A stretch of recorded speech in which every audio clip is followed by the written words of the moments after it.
many years, hundreds, 150, 200 years later, and we're putting the two together to demonstrate this concept of evolution. So we just got done talking about alternation of generations, and that's exactly what he was studying. He was artificially selecting pea plants and determining these patterns. Now, at the time, you have to understand, and I know that Ms. Cardenuto, Ms. Cochran already told you this probably, or should have, but at the time, I want you to think about how brazen you had to be. Much like nowadays, when people speak out against the efficacy of a vaccine, and I'm not sitting here saying I believe one way or the other, I'm just using it as an example. The efficacy of a vaccine, the quality of our foods. Essence and I were just talking about leadership and how they're handling fires and natural disasters. Like all of these things that we live every single day or have lived, it's pretty brazen nowadays for people to speak up against those, isn't it? Because you're claimed as, oh, you must have voted for this person. Or you believe, oh, if you say that, you must believe all of these 100 things too. And then people put you into a box. And that's not cool, right? And that's not fair. And so the point I make to you is Mendel and Darwin are very much like the people that we see today. Just because this seems like, it's all black and white, these are old people, it's out of sight, out of mind. But the people that are questioning scientific principles today, who knows, in 100 years from now, we could be celebrating them. We could be reading their names in textbooks. So don't be so quick to dismiss people that are challenging the status quo. Because the status quo at this time is these people, especially him, he was a monk. He was in the church. Now at this point, the church and the religious doctrine, whether you were a Protestant, a Catholic, or whatever religious denomination you were, that credo is what kind of governed your tribe, I'll call them, all right, that governed that community. And if you dare speak out against it, you must be bewitched. You must be, indoctrinated by the devil. And then they would burn you at the stake. They would throw stones at you. You would be kicked out of the village by the village elders, that kind of thing. All right? As archaic as that sounds, it's true. All right? Nowadays, people say things on social media and you just get blasted by people. And then they start doxing you and swatting you and doing all these types of things and with social media. So even though it's different, it's still relative to these times versus what we're experiencing today. So in this, what was he doing is that he was showing at the time that maybe, just maybe, there's something within us or within organisms that's controlling what we look like. Maybe not just one anthropomorphic entity that's determining and pulling the strings on everything. Now, if that's something you believe in, that's great. I'm not telling you to think differently. All he was doing was proposing a different theory. That's it. All right, and then obviously throughout the last 100, 150 years, those theories have been shown to be kind of tried and true at this point. So what exactly did he do? By using his concept of genetics, he started kind of breaking the ground on this concept of what's inside of us that's determining this. Now remember, at the time, he had no idea what chromosomes were. They didn't know what DNA was. Remember studying DNA your freshman year? Anybody remember kind of the time frame when that became a big thing? To you, it seems like forever ago, but it really wasn't. It's the 1950s. So 70, 80 years ago. That's how infantile our knowledge of DNA is. So to that point, when Mendel was doing all this, and Darwin included, they had no idea. And I always tell students this, you're technically more educated about these topics than those two ever were. But they were making theories based on patterns. And they were challenging the status quo rather than just saying, okay, sounds good, and then just going along with it. And so what we now know is that all of our chromosomes, and you kind of see what I did over here, is all of our chromosomes, we now know, have specific genes. Those genes are what code for our gene expression, what we visually show. And then those traits are what are decided upon during sexual selection within our population. And as we've already talked about, you need that variation. So you need to be able to quantify what are these combinations of alleles, because every gene, as you see here, One from mom, one from dad. So if both mom and dad give you a dominant allele, you're homozygous dominant, aren't you? If mom gives a recessive and dad gives you a dominant, you're heterozygous dominant. So these are what we call allelic combinations. But here's where we're going to morph evolution and heredity together. My phone ringing? Yeah, it's an amber Oh, it's an Amber Alert. Yeah. Yeah, it's an Amber Alert. Yeah, Like with- Fulton County. Yeah, you're a day late and $1 short. Like, ooh, weather alert. Yeah, we got it. We know. I know, right? I know those are Amber Alerts. It was Scare an the Amber crap Alert. out of you. Like, brr, brr, like an air horn right in your ear. Right. Oh, I know, that's terrible. The worst timing ever, right? But here's what the point I was about to make, is evolution and heredity. How do we stitch all of this together to understand the bigger perspective? Remember the other day, what was the definition of evolution that I shared with you? Anybody remember what I said? Change in allelic frequencies. So what we do in genetics isn't just throwing Punnett squares together and saying, voila, it's looking at those alleles and quantitatively identifying how many are there. So if you've got one population that has X amount of recessive alleles, and then another population that has half of that, that's evolution. Then we zoom in and say, what's different about that community and that ecosystem versus that one? That this one over here is selecting for the recessive allele, and this one is selecting against. This is why, and you know this is common sense, you live this. You go to different parts of the world, there's different plants, there's different animals, right? Because of evolution has chosen for or selected against those organisms. All right? And that's what we're going to be looking at today. Now, up here, and if I'll just kind of skip over here to show you, is when we talked about Mendel, and I'm not going to spend a bunch of time going over this, but you remember doing Punnett squares, right? The entire time you were doing Punnett squares, you didn't realize you were doing it, but a Punnett square is a visual representation, I should say, of Mendel's 3 laws. Law of dominance, segregation, and independent assortment. Because one thing that we always talk about vernacular, words we don't use, like you can't say powerhouse anywhere, right? We never say always and never and things like that. Well, here today I'm going to add another one to the list, throw it on the pile of things you cannot say. In biology is the word mix. What what Mendel came up with is what we call discrete characters, which means that the allele from mom is independent and segregates from the allele from dad. I'll say it again. The allele from mom that's on those homologous chromosomes, the allele from mom is independent and segregated from the allele from dad. So when mom and dad made you, let's say mom was recessive and dad was dominant. What was the chance of you getting the dominant allele? Come on, that's common sense. 50%, right? Because those are going to segregate. You're only going to get one, but you don't know what you're going to get. So it's a random event. That's what I need you to understand. Even though we can calculate these, the beauty of genetics is that we can discuss patterns in a random event. And that's really what's really cool about chaos theory that I talked to you way back when. Chaos theory states that yes, even in the midst of chaos, patterns emerge.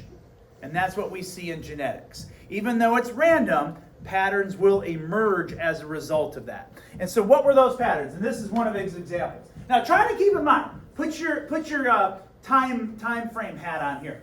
Try and remember, this is like in the 1840s, 1850s. If you were back then, if you're thinking about what limited information they had, and this person mixed a purple and a white flower, what would they expect to see? Lavender? I don't know, I'm not an art person. What's the color between purple and white? Lavender, right? Fuchsia, magenta, I don't know. All right?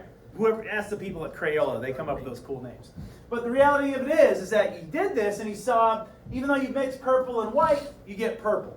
Then you talk about witchcraft and kind of some demonic type things. What if I mix 2 purples together? You get a white, right? Because all of a sudden you mix two purples, you should get what? Purple. So what they started to say was these things mix. And even Mendel himself said that in his writing, that these things mix together. Now we know better. Then later on he said, no, they don't mix. They are discrete, which means the purple allele and the white allele are completely independent of each other and can be passed independently of each other. And so that's where we start getting into these events. Now, follow me over here. Let's go through this quickly, because from now on, moving forward, I will expect you to be able to recall these right off the top of your head. Because as we know, and this will be the last day, that because some of you are looking at this and say, oh dear God, can't we do a Punnett square? Or as evidence? So if I mix a purebred dominant and a purebred dominant, you automatically know that one of these is going to be passed, correct? Because the whole idea is that when you do this, and I'm going to draw this down, and you should be following me here, what you're doing is every time you built that Punnett square, what were you actually demonstrating? You were demonstrating meiosis. You didn't even realize it. You didn't think of it that way. You were demonstrating meiosis. Because we know that this parent will always give the dominant T, and this parent's always going to give the dominant T. So 100% of the time, a purebred dominant and a purebred dominant, we should get a purebred dominant. So that's why our ratio is just going to be 100%. Now I do the same thing here. All right? Same thing, bring this down. This parent's always going to give the recessive. This parent's always going to give the recessive. So purebred recessive mixed with a purebred recessive, 100% of the time, you're going to get purebred recessive. That's the easy one. Well, what if I all of a sudden, I cross a hybrid, or what you know as heterozygote, and a purebred, whether it's dominant or recessive, is the same ratio. You know that this parent's always going to give the dominant allele. I always like to use the letter T. You're going to find that because I think it's really clear. Some of you that just like to screw with me, sometimes you'll actually use letters like the letter C. Never use that. You know what I'm saying? Because if you don't really like make a big one, then a little tiny one, it's going to be really hard to identify. Okay, so you know that this parent's always going to give that one, but this one can either give the dominant or the recessive. So then you have to match them up. So that gives us a 50-50 ratio, or a 1-to-1 ratio of how this. You're either going to 50% chance of a purebred dominant or recessive, whichever one we use, and a hybrid. All right? How are we doing so far? Now, like I said, this is something you already know, but moving forward, I'm going to expect you to just be able to know these right off the top of your head. We have to get past the rudimentary, elementary Punnett squares.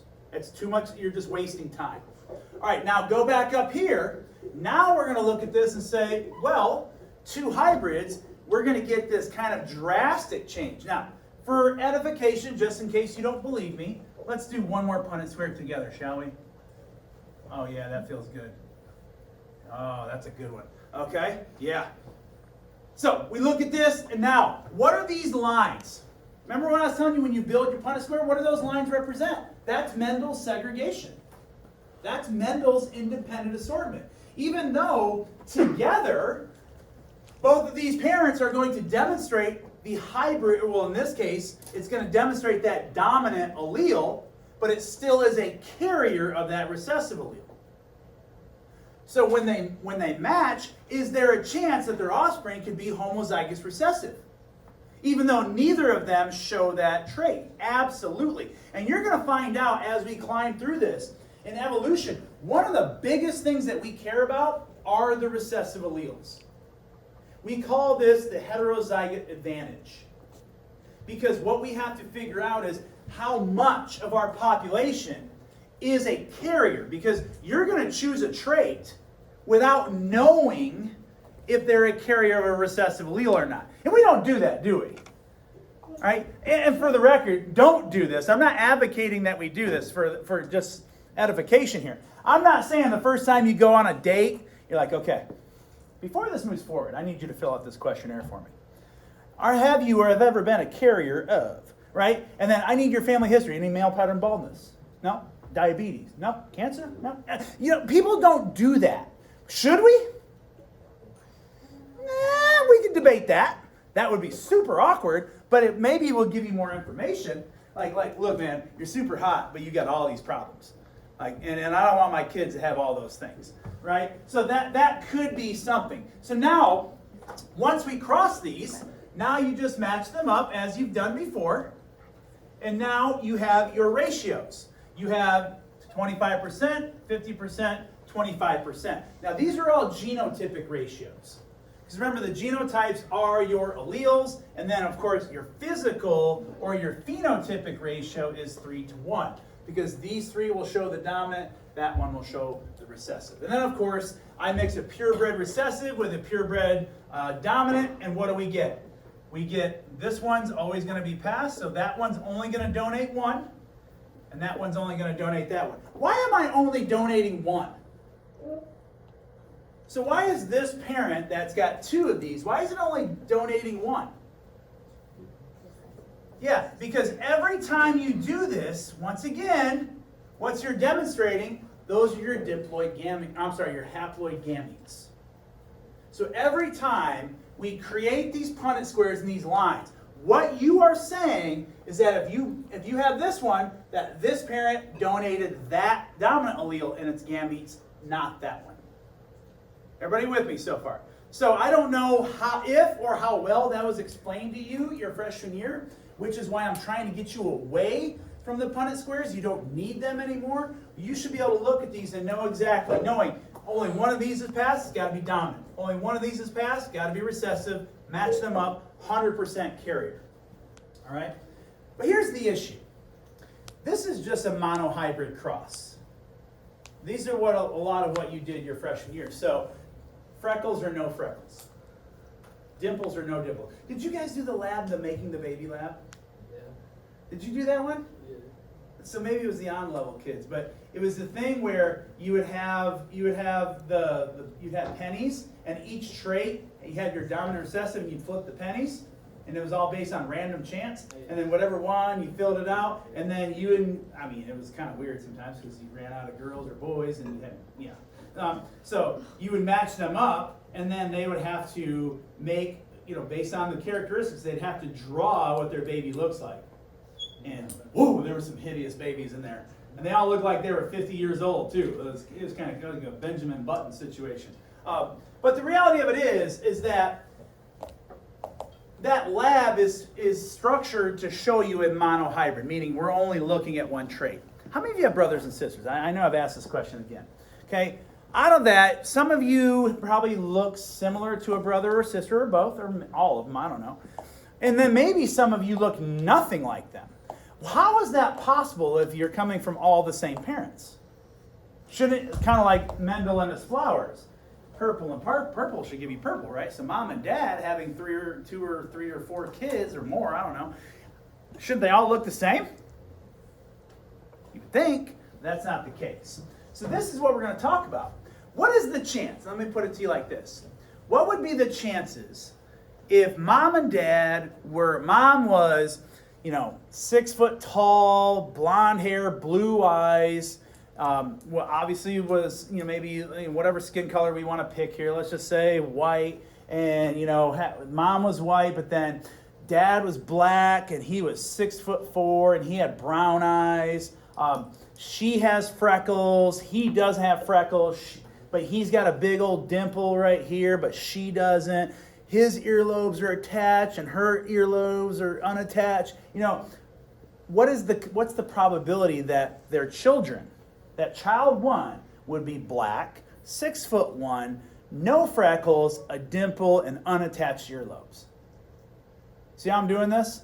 So we deal with large scale complexity. So what do I mean? Ready? Whoop, went too fast. See if you can solve these. Go.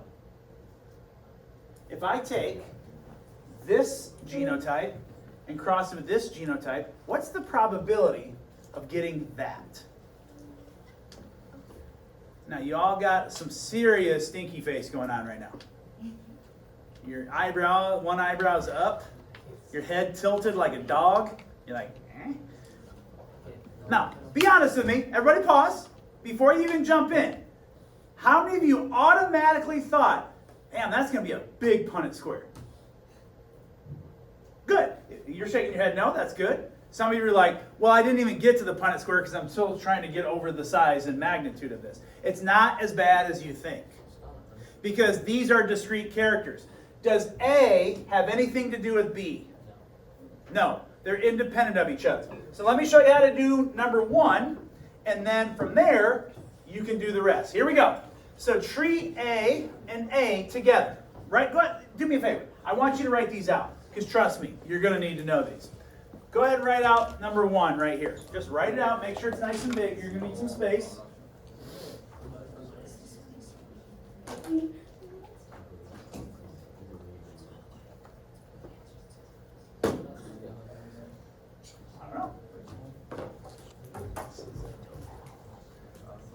Yeah, once you, because if you can see these.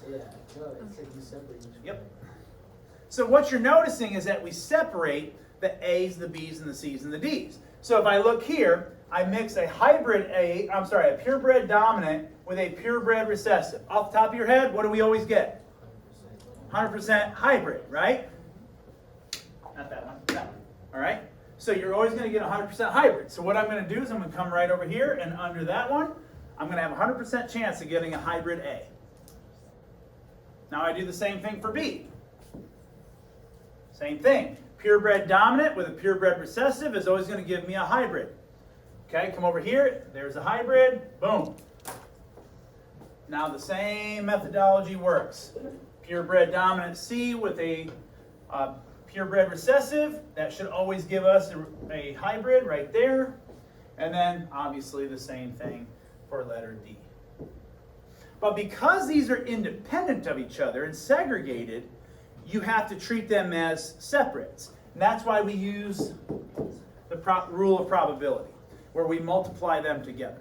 So the chance of crossing an organism that is purebred dominant, all right, with an organism that's purebred recessive, you have a 100% chance of all of their offspring being dominant in the phenotype, but all of them will be carriers. Does that make sense?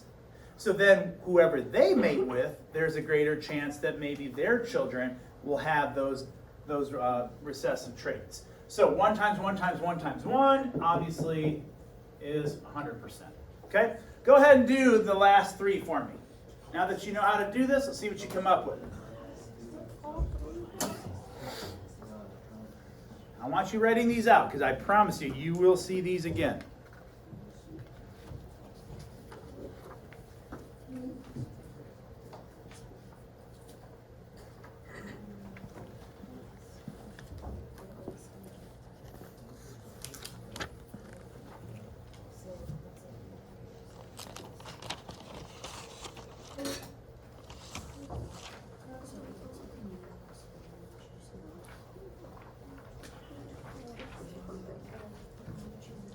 I can't even freaking go. Like, I can't go home. Because, and then I'm gonna have to leave again.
Isn't it 50?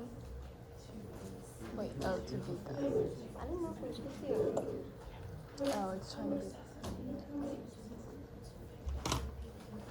Am I like 4? you didn't put it on there. I thought you picked the same thing. It's so confusing me. Is it 50?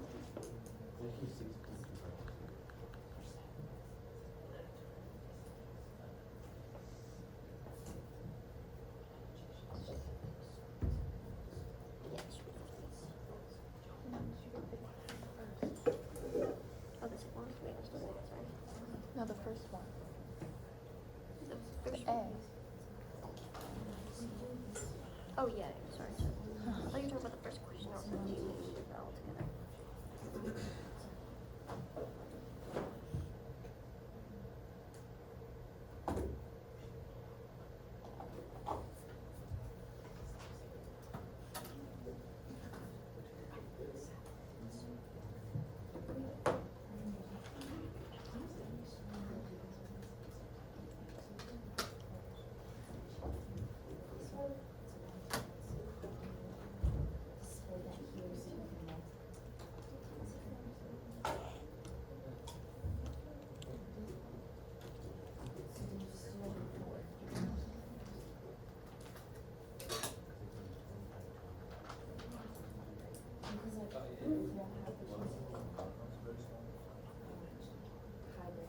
What's the answer?